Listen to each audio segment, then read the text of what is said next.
While you're relaxing and waiting for the next show to begin, visit our snack bar. The next show will start in 5 minutes.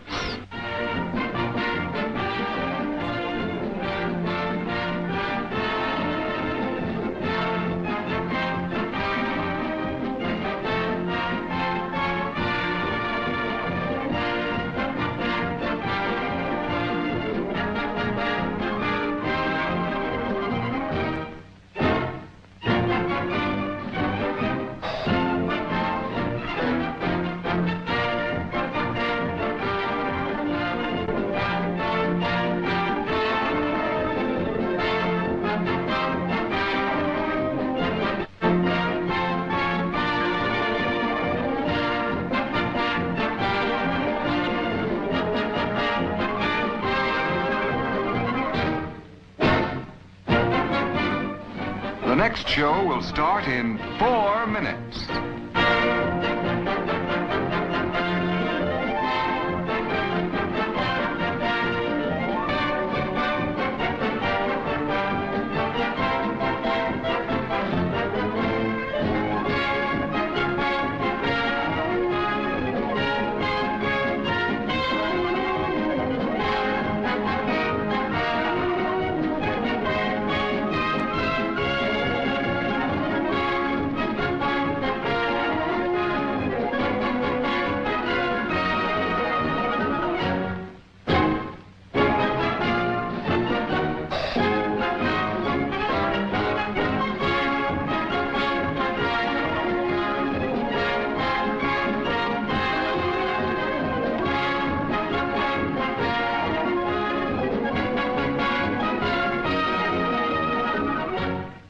The next show will start in 3 minutes.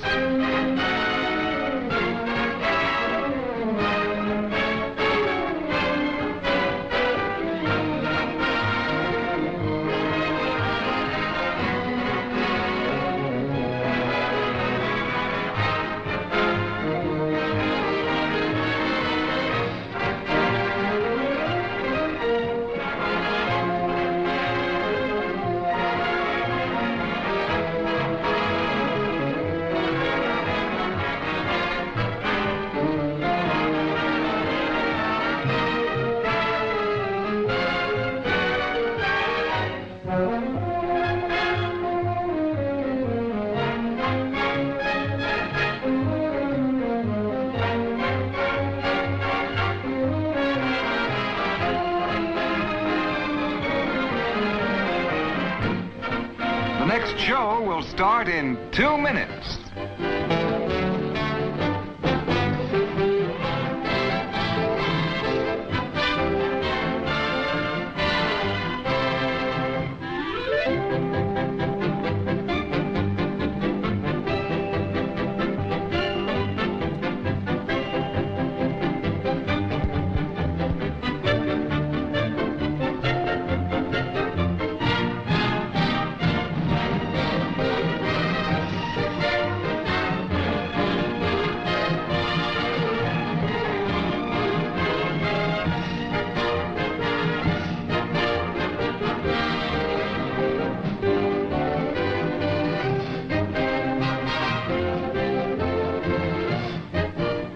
The next show will start in 1 minute.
I'm back to that. There we go. Why, hello there. I'm Mr. Valerie May. Yes, that's right. We got married 2 weeks and a day ago, and I've never been happier. Thank you for asking. I'm telling you, folks, dreams do come true. And how about a big hand for me and Valerie? Let's keep it going. Okay, that's plenty. Thank you. And good night, everybody. We had a lovely time. That first musical offering there was, as you perhaps recognized, was a little tune called Mr. Oster's Theme. Mr. Oster is the protagonist of my 10-in-1 concept album, which I should clarify is a real album. It's not just a concept, it's a real album. And unless I miss my guess, he and Mrs. Oster are tuned in and watching right now. Nicholas to Dimes, I'll let you know later.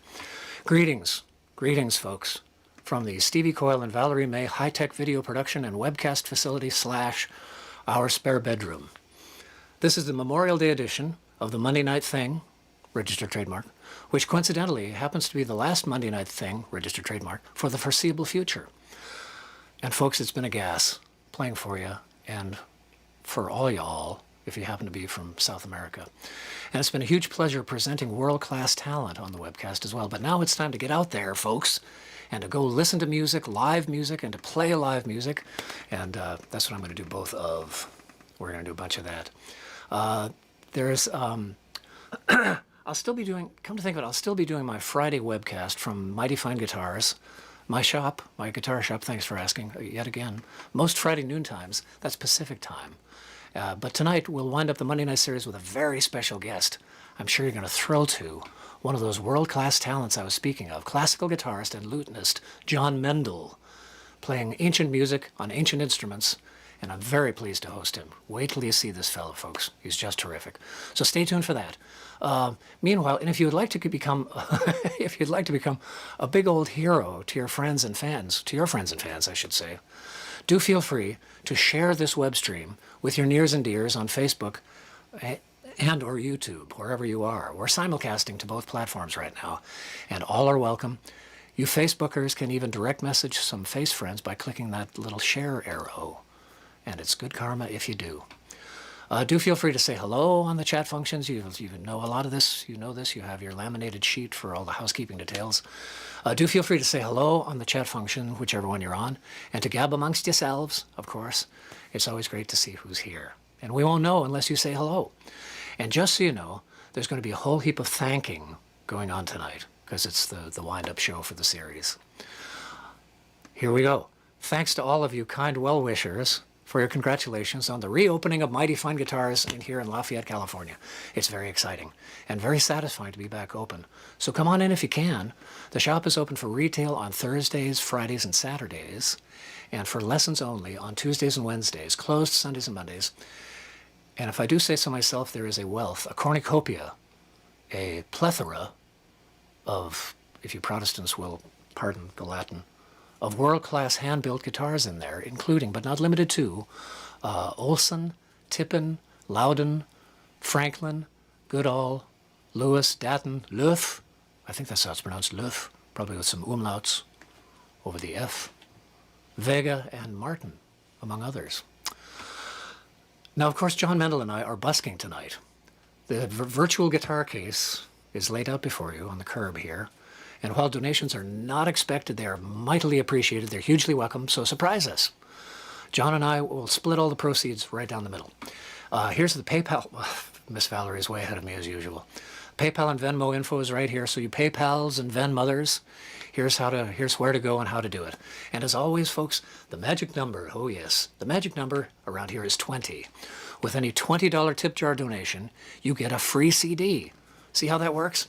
It's my 10-in-1 CD. And again, Miss Valerie is way ahead of the game. Here it is right here. This is the 10-in-1 CD. This is the concept album I was talking about. Now, if you do donate $20, please type in your mailing address so that we can expedite the shipping of your free $20 CD. And you get not only me, but you get Mike Marshall, Philip Auberg, God, who all else is on there? Kendrick Freeman, Teresa Taduri, Corinne West, Sam Bevan, Hank Roberts on cello, for crying out loud, Kit Walker on keys, Rachel Tree on vocals, Dr. Robbie Virus on theremin. There's a wonderful theremin slide guitar duel that goes on in one of the tunes there, and Walter Strauss on guitar, baritone guitar, and vocals. It's a real cast of thousands endeavor, which is remarkable considering it started off to be a nice, polite little solo fingerstyle guitar record. How about that? If I do say so myself, it's pretty much fun. So, those of you who do donate at the $20 level, again, please do include your mailing address so we can cut out a couple of the steps in getting you your premiums. I feel like NPR, for God's sake. Tonight's show is brought to you by the fine folks at pegheadnation.com and by Kodak Film. And in fact, let's roll that Kodak footage right now. Now come the days of warm, bright sun.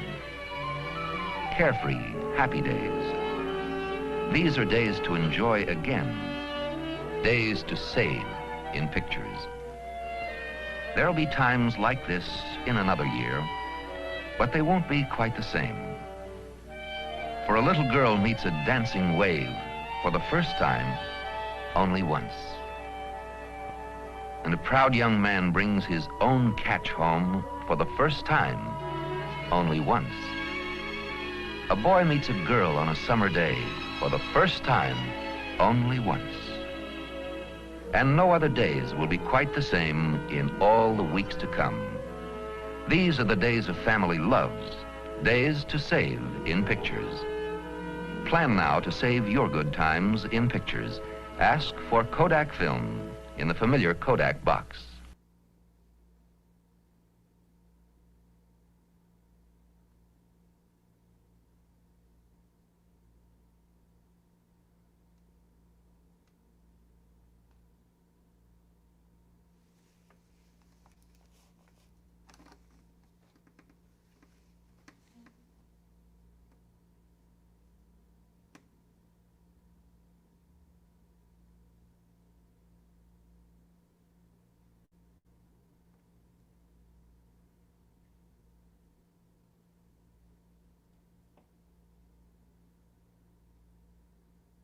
Gentleman who will take us all back in time with ancient music on ancient instruments.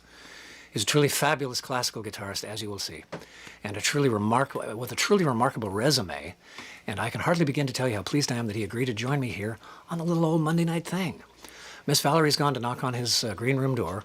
Ladies and gentlemen, all the way from about 6 blocks east of here, please welcome Jon Mendle.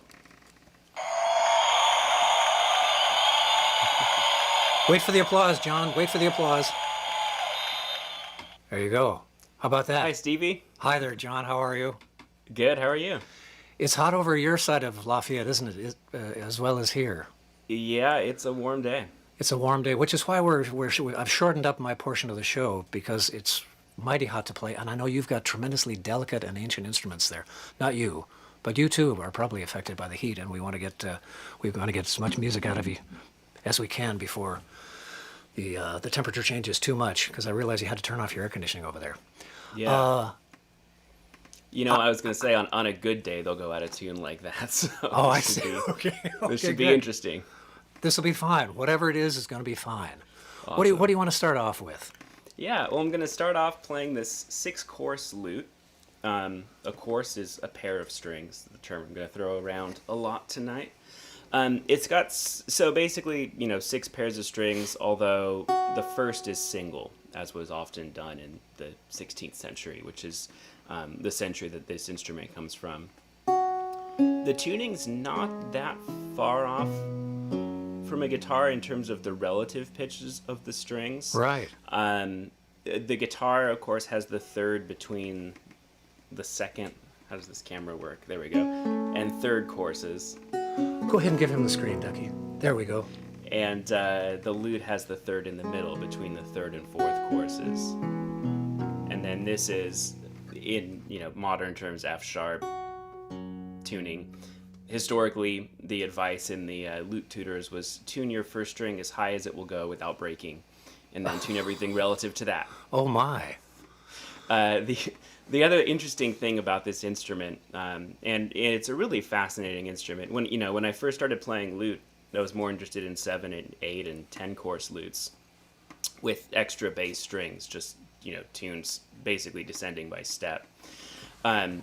Because of the sort of exoticism of that, coming from a guitar background. But what's so interesting about 6-course lute is that the standard tuning for this instrument includes octave strings on the fourth, fifth, and sixth courses. And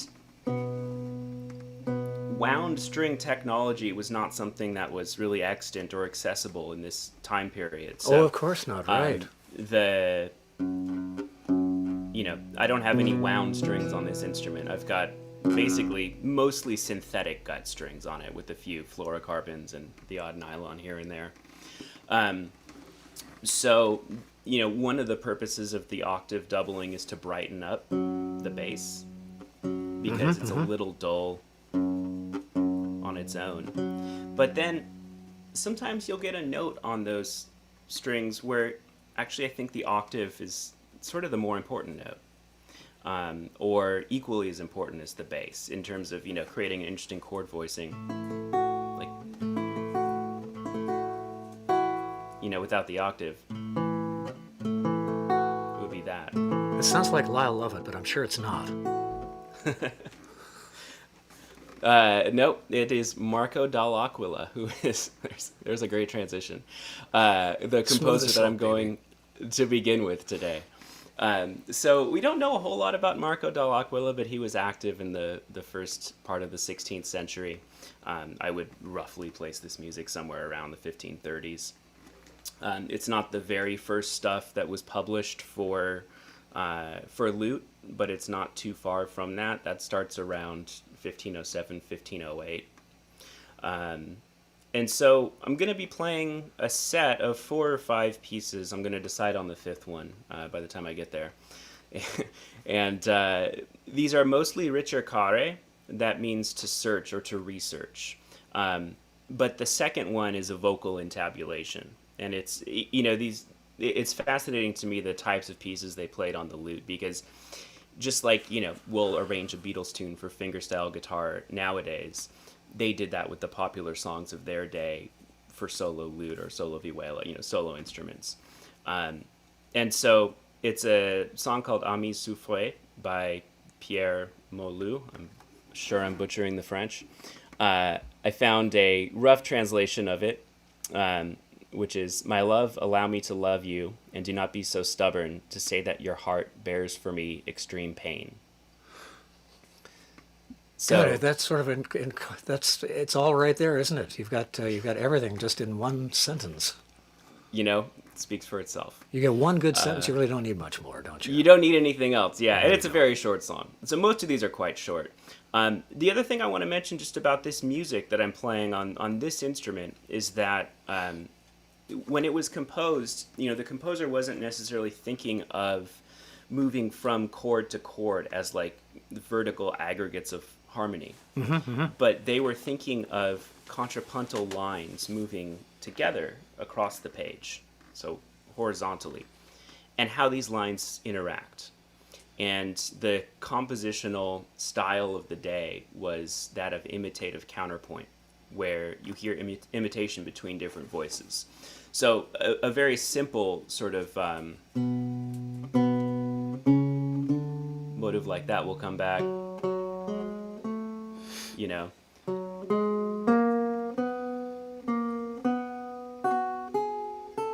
many times in a very short window, and often overlapping with each other.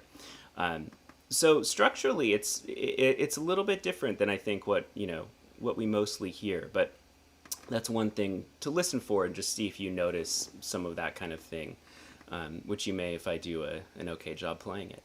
Something tells me. But great. So now I've talked about as long as they'll last. But here we go. So ricercare, a vocal intabulation, and 2 or 3 other ricercare by Marco Dall'Aquila.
Unbelievable, John. That is just fantastic. I'm agog. My gast Yeah. is flabbered. That is, I appreciate it. that kind of music can be, that's happening just right across town from me. It sounds like it's He- coming from another century. It's so transportative.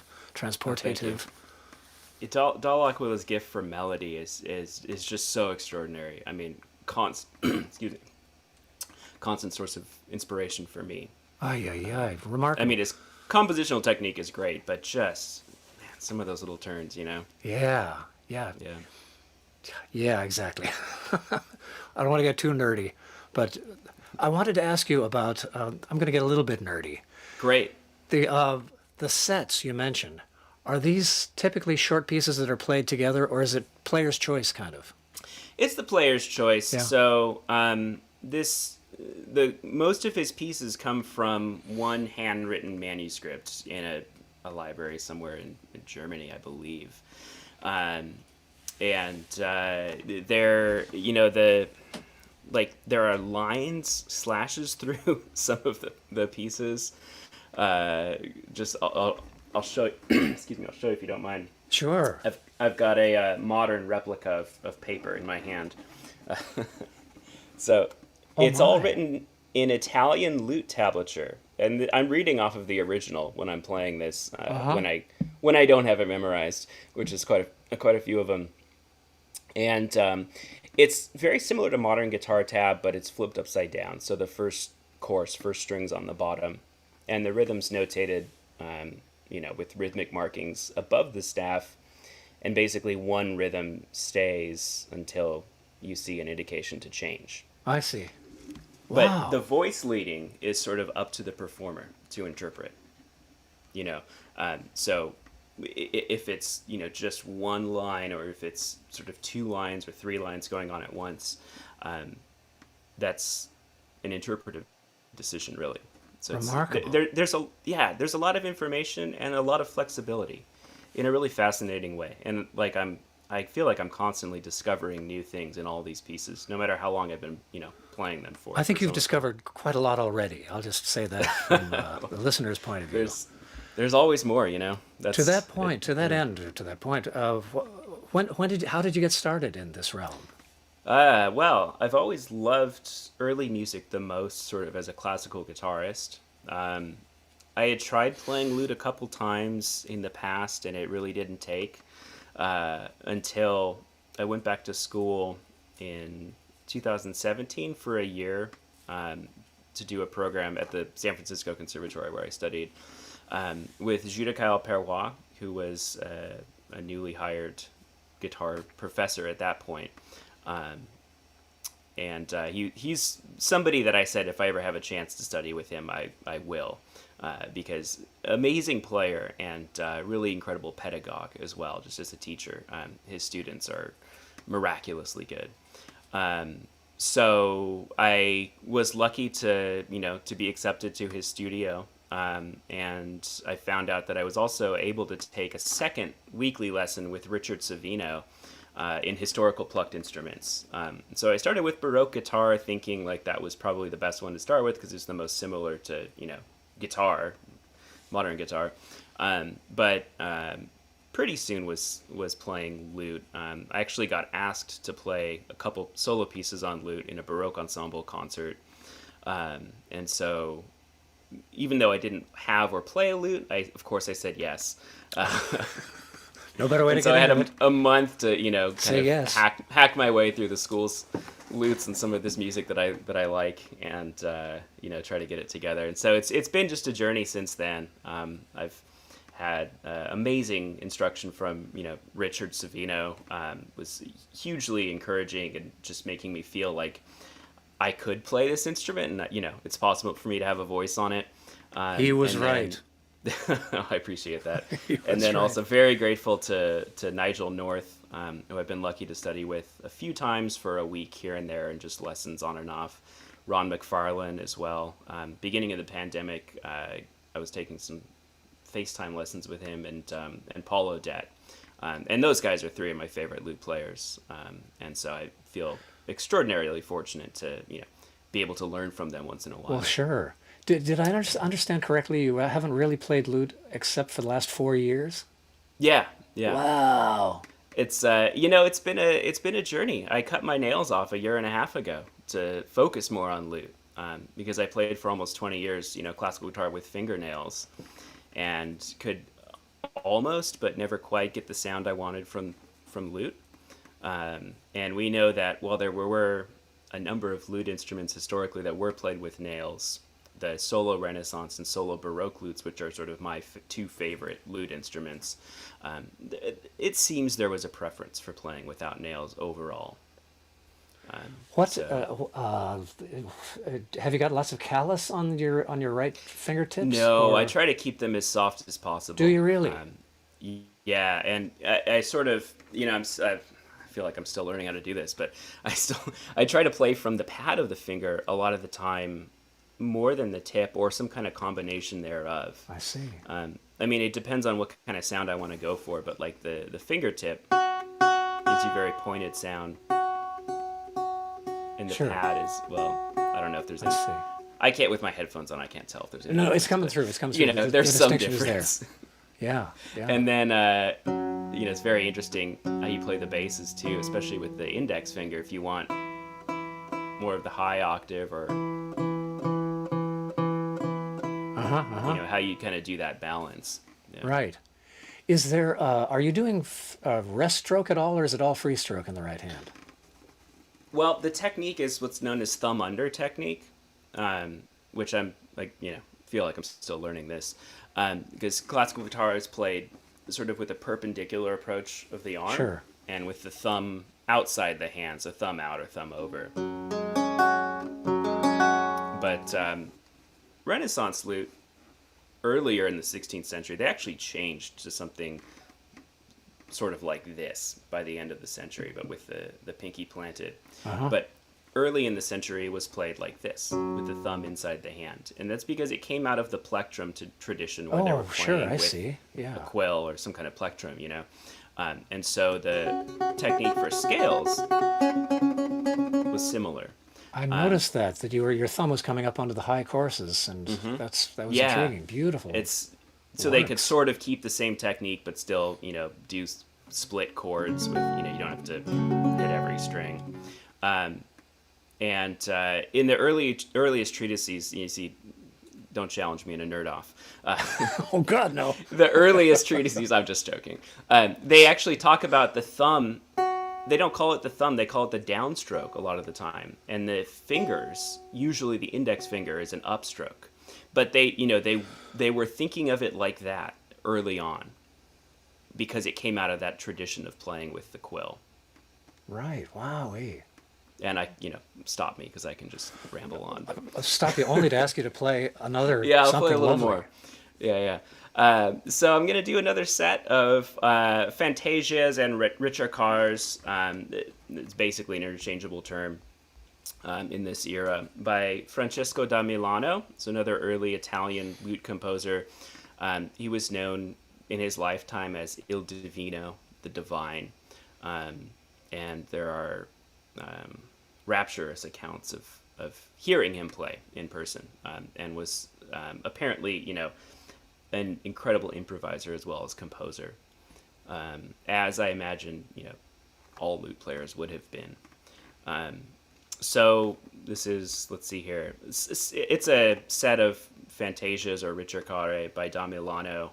Some of them are quite famous, and some of them are less known, but they're actually, pieces that I've really grown to love and, I don't know, get lost in. So just the numbers for people who are wondering are Fantasia 42, 40, 7, 4, and 16 by Francesco da Milano. Very good, folks. This is Jon Mendle.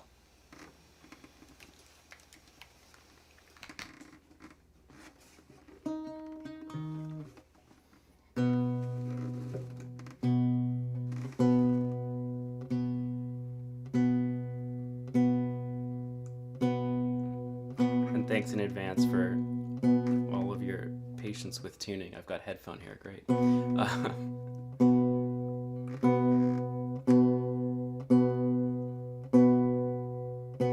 the old joke about lute players is that they spend half the time tuning and the other half playing out of tune, and it's absolutely true. So I appreciate your patience.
got worried in the middle. I saw it freezing up a little bit, but hopefully that all came through.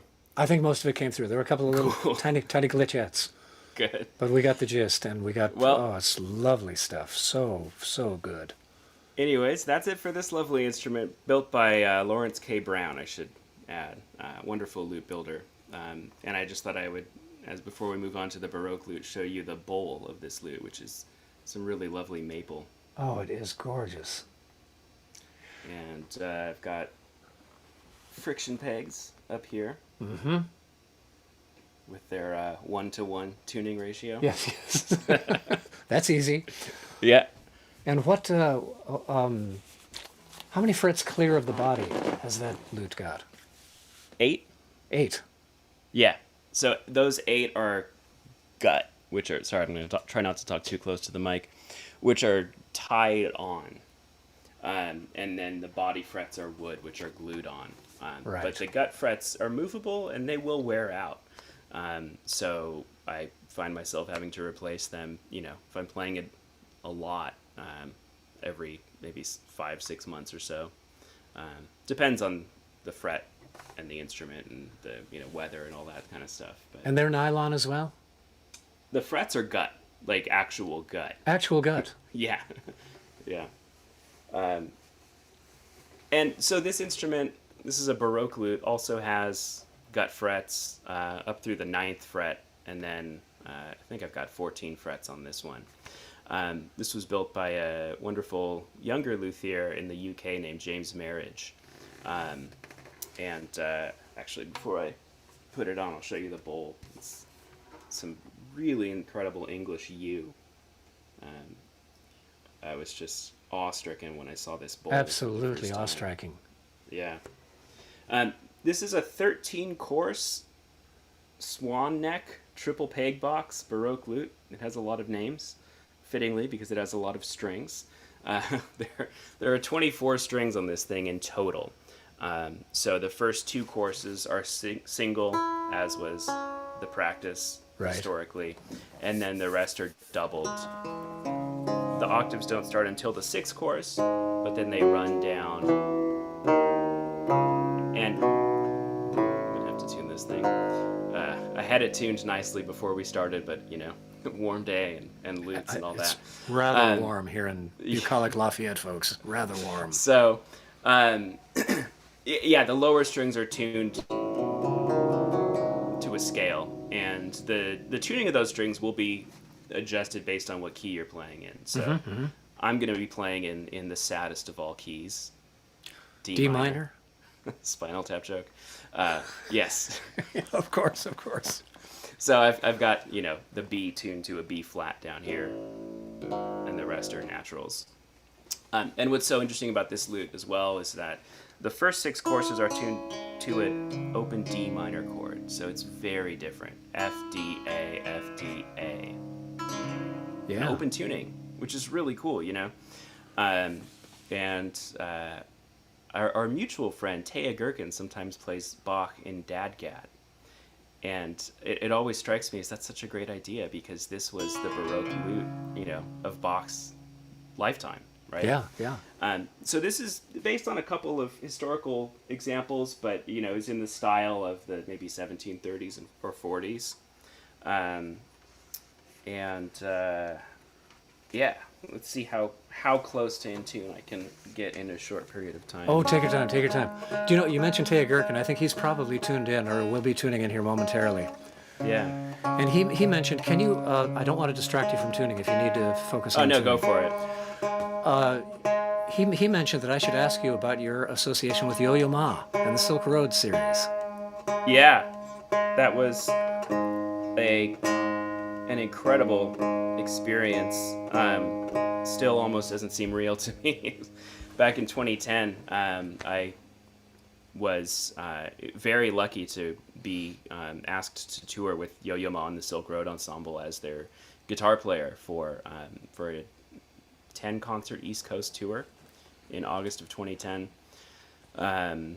My teacher at the time, Sergio Assad, is a somewhat frequent collaborator with Yo-Yo, and the Silk Road project just likes helping out young musicians sort of at the start of their careers. So, you know, I was in the right place at the right time.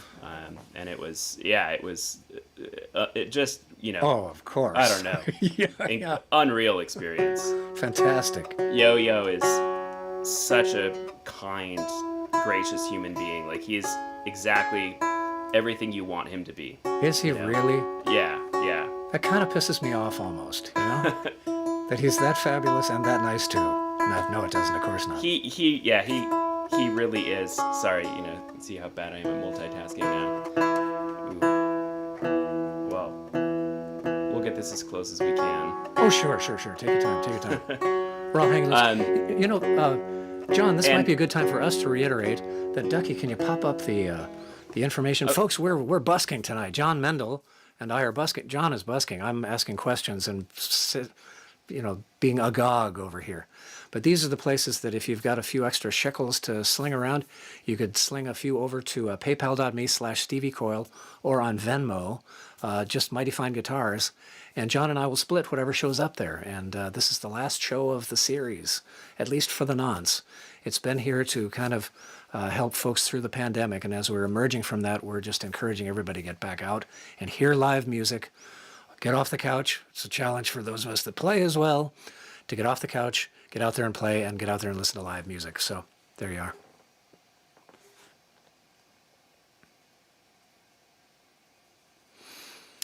And I think John has... or in my case, get on the couch. That's right. Yes. This is the fun part when you reach up to the third peg. That's remarkable. Yeah. You have to have a Sherpa do that for you or something, you know, just a neighbor perhaps.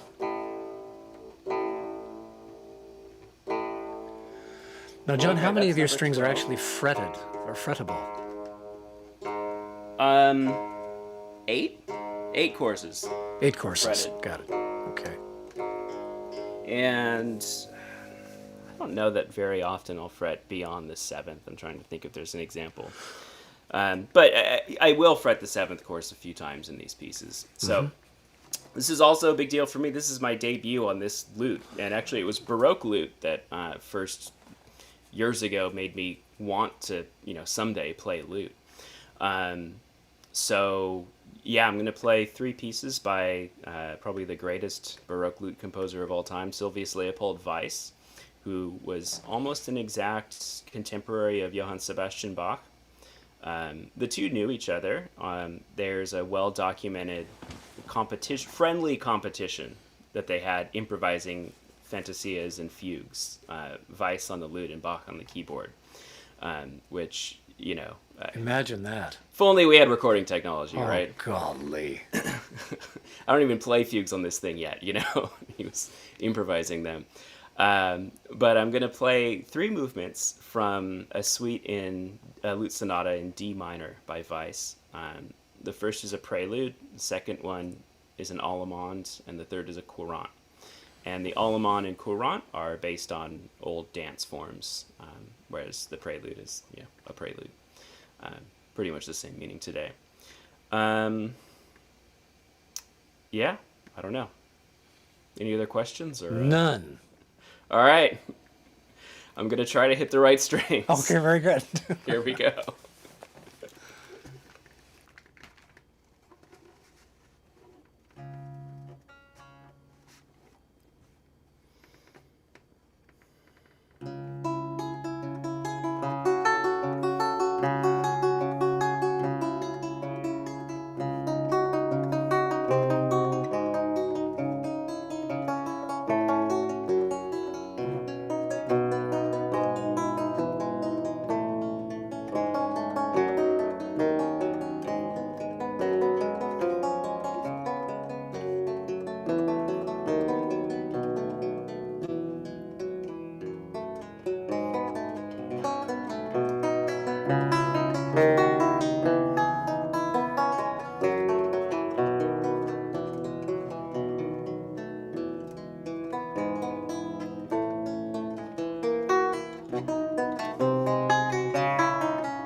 Yeah, something like that.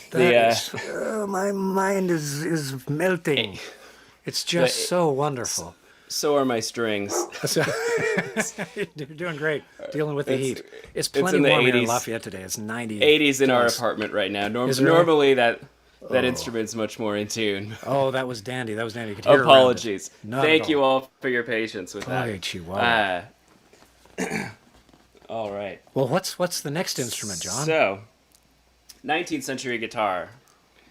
And not a moment too soon. Only 6 strings to keep in tune. That's right. Timing. So, that's the secret. My first passion in historical instruments was these early romantic guitars, as they're called, guitars from the 19th century, and especially the early and mid 19th century.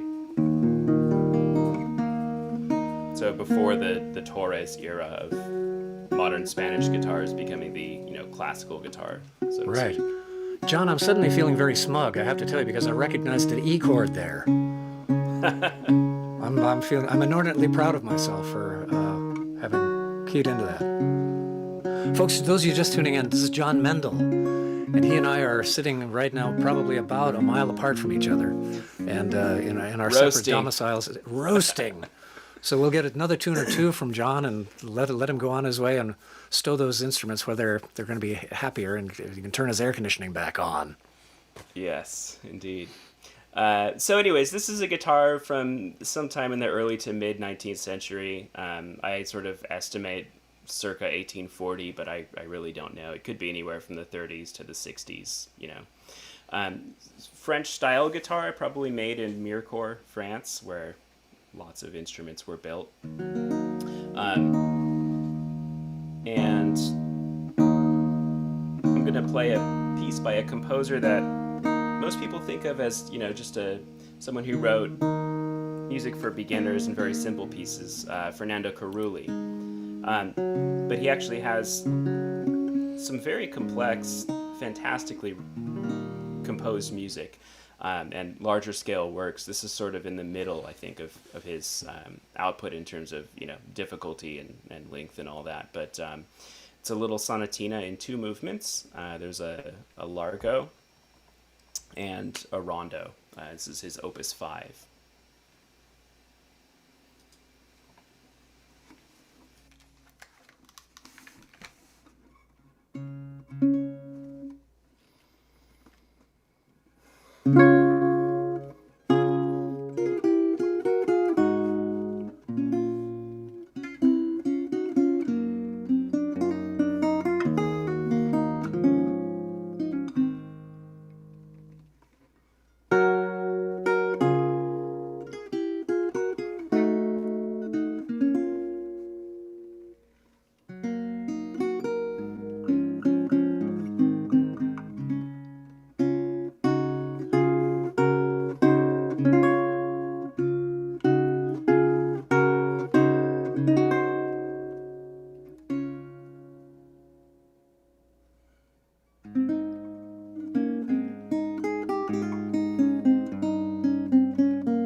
Love that piece.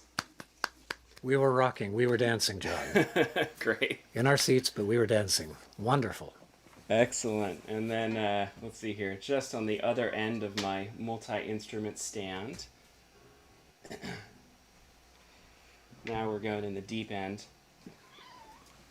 This is a replica of a 19th century style 7-string guitar. Is that a cat in the background? It is a cat in the background. We'll see if we'll mute cat- her when the time comes up. The cat needs to make a cameo. That's she's shy. Okay. No pressure. I am a cat person. Future crazy cat man. Excellent. Getting a head start. Yeah. Why wait? This is built by our mutual friend, the unbelievably great luthier Alan Perlman. Oh, who Alan. lives in San Francisco. Yeah. You bet. It's a replica of a guitar that Napoleon Coste, the French 19th century guitarist composer, was pictured with sometime probably in the 1840s or 50s. It would have to be 50s, I guess, because of the accessibility of daguerreotype photography. Alan has, seen a number of Lacotes, but I don't think he's ever seen Lacote's the builder of the original guitar.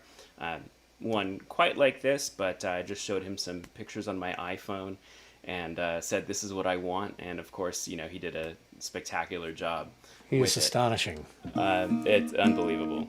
So I put it down to demons myself. yeah, I think he's got some magical guitar dust that he sprinkles on these basket cases that I bring him to repair for me. Yes. John, was it you that I remember years ago he had a Torres, and like an 1866 Torres that was just down to matchsticks. Was that your guitar by any chance? It's not mine. No. No? Can't afford it. Can't afford a Torres. Yeah. I've got a Torres replica that I really enjoy playing on, but I got to play. I think he's worked on like 4 Torres guitars now, or something insane like that. And I've gotten to play them and feel very lucky wonderful. for the opportunity. They were all unique and fabulous in their own way. Oh boy, delicious. So, just a cool thing, I was working with friction pegs, or things that look like friction pegs, at least up until now. But these are 19th century French geared tuners, and they differ from Spanish tuners in that you don't see the mechanism. It's on the inside, right. so you don't see the gear. These are handmade Rogers tuners that added about 20% to the cost of the guitar, and was, of course, completely worth it. So I'm going to play a piece by Napoleon Coste, who was the innovator of this instrument. He was an associate, probably student of Fernando Sor in Paris in the early 19th century. And a lot of his music at least has the option to, add notes on the 7th string, which is just a floating string, most of the time tuned to D. Sometimes he would tune it to C, and I've tuned it to B once in a while for other pieces that need a low B. But a lot of his music calls for it in places, but it's optional. And then there are a few pieces where you kind of really need to have this to make it really work. And we never hear those pieces today. So it's, it's a joy to rediscover this music. I'm going to play a piece where the first part of it is called an Andante and Minuet. I believe it's Opus 39. Yeah, Opus 39. The Andante itself is starting to become more known among guitarists, although it's still a fairly obscure piece. But the Minuet is pretty much never heard because I don't think it would work on a 6-string guitar without major adaptation, and it's quite a handful, so I will do my best with it. But this is one of my favorite pieces, I think, period. Oh, terrific. Yeah, very elegant, lovely music. So Thank you, John. Andante and Minuet by Napoleon Coste. Sorry to the French speakers out there for my terrible pronunciation.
Fifi loved it. Oh, great. Excellent. And as we say in French, John, as we say in French, incroyable. Merci. Yeah. Simplemente incroyable. I know merci in a couple of words I can't say on the air. That's right. It's a start. You know, the journey of 1,000 miles and all that. They also start with M. Absolutely. Yeah, exactly. Well, John, I'm flabbergasted. I'm thrilled. Thank you so much for playing for us tonight. Oh yeah, thank you so much for having me. It's such a pleasure to perform for a live audience. Well, how about that? I know. Yeah. Over a year. It feels surreal, even though it's online. You know. Yeah, just really grateful for this opportunity. Oh my goodness, I'm thrilled. This is a perfect way to end up. You've really classed us up. You know, you've really classed us up a lot here on our final show. So, John, there were a couple of questions. The main one of which is, where can folks get your recordings? Is there a JonMendle.com kind of thing, or? Well, it's like, yeah, it hasn't been updated since 2015 at this point, so I wouldn't trust anything on it. It's pre-lute. It's pre this guitar, actually. So I've got an album from 2011 on 11-string guitar built by our friend Alan Perlman, that's on the streaming services, Spotify and Apple Music and all that stuff. I'm working on a historical instrument recital album right now, and that's going to have a lot of the music that I played tonight. Yeah, it'll feature a lot of this music. So stay tuned for that. You know, you can follow me, I don't know, on Instagram, and I'm on Facebook and that kind of stuff. That's the way to do it these days. Yeah, I think so. Yeah, probably. I don't know. I teach for a living, so I don't promote myself a whole lot. You know, there's only so many hours in the day. Yeah. Exactly. I love playing. But yeah, I will be releasing a CD hopefully later this year. I've already got some of the stuff recorded for it. So yeah. And John is on got a YouTube channel. Exactly, yeah, I'm on the YouTube. channel. There's a million Exactly, things right. on YouTube. That's the way it happens. You bet. Yeah, there's even one that you probably won't be able to find with a bleached mohawk, but that exists. Oh, I saw the one with the green mohawk. The green mohawk. Okay. That was good. Yeah. Our mutual pal Tia Gherkin pointed me at that. Yes, And he said, check this one out. Yeah, ages ago. Yep. It's great stuff. The many ages, the many moods of Jon Mendle. Yeah, right. That's right. That's right. Well, thank you very much, folks. A hand, please. Thank you from so wherever much, you are. Stevie. Send some vibe to Jon Mendle. Oh, thank you all for watching. Thanks so much. I'll see you down the road. And come into the shop sometime. I'll hope to see you I really there. want to. Hopefully this weekend. Okay, very good. Down the road, right. Jon Mendle. Bye. Well, how about that? Oh, boy. Friends, the old clock on the wall says it's time to make like buffalo chips and hit the trail. Huge thanks to all of you. See, I told you it was going to be all thanks for the whole thing. Huge thanks to all of you who have made this adventure so much fun. Been doing webcasts since the pandemic hit back March, 2 Marches ago, the 2nd March ago. And I've been doing these guest shows since just before Thanksgiving. And thanks to all of those folks that join me online and all of you folks that join me online. And there's a little card at the end here to thank individually all the people, all the performers that join me online here. It's been tremendous fun. To those of you who have helped support financially and spiritually, those nearly 24 entertainers who are out there, one more time, let's take one last glimpse of the tip jar info, and there it is. Da-da-da-da-da. PayPal.me/Stevie Coyle will work, as will on Venmo, Mighty Fine Guitars. And like I say, Jon Mendle and I will split all of whatever comes in. And thank you very much for that. And not to say this kind of webcast thing won't happen again sometime. Who knows, sooner than later. But for now, let's all just get back out there and do live music. Let's play it. Let's listen to it. Let's go to it. Let's support it. And again, huge thanks. I think that's all I had to say to you. Oh, your old pals, the Quitters, Glenn Houston and yours truly, will be out there, just like I said. We'll be back out there ourselves in a few weeks. And you can stay with us at quittersduo.com. So stop on by there if you can. Thank you to my special guest, Jon Mendle. Thank you to Sammy Spear and his orchestra, the June Taylor Dancers, and mostly big thanks to executive producer, my own dear Miss Valerie May. And our everlasting gratitude to you all for tuning in and for your kind donations and your attention to the Monday Night Thing. Bob Stentorian, hit it one last time.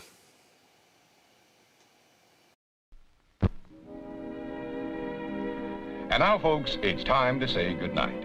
We sincerely appreciate your patronage and hope we've succeeded in bringing you an enjoyable evening of entertainment. Please drive home carefully and come back again soon. Good night.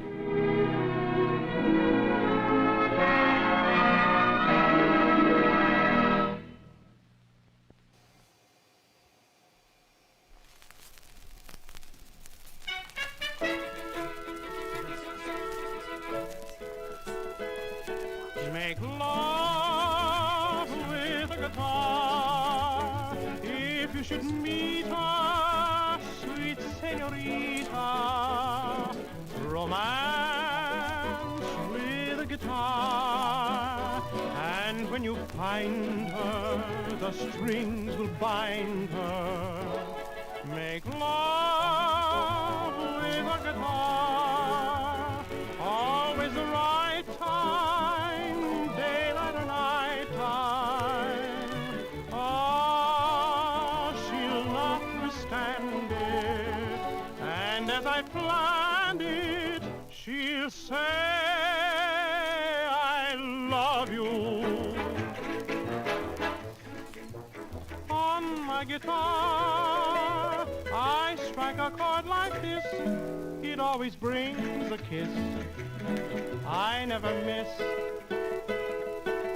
Speaking of love, you can go very far, no matter who you are, if you play a guitar, if you play a guitar.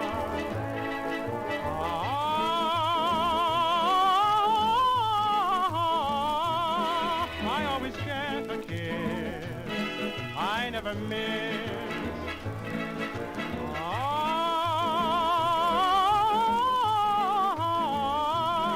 You can go very far, no matter who you are, if you play a guitar.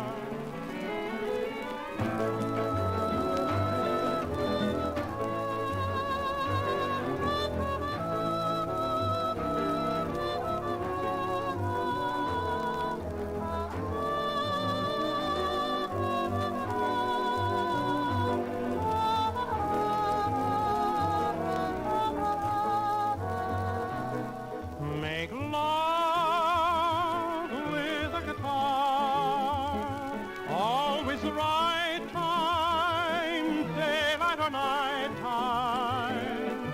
Oh, she'll not withstand it, and as I planned it, she'll say,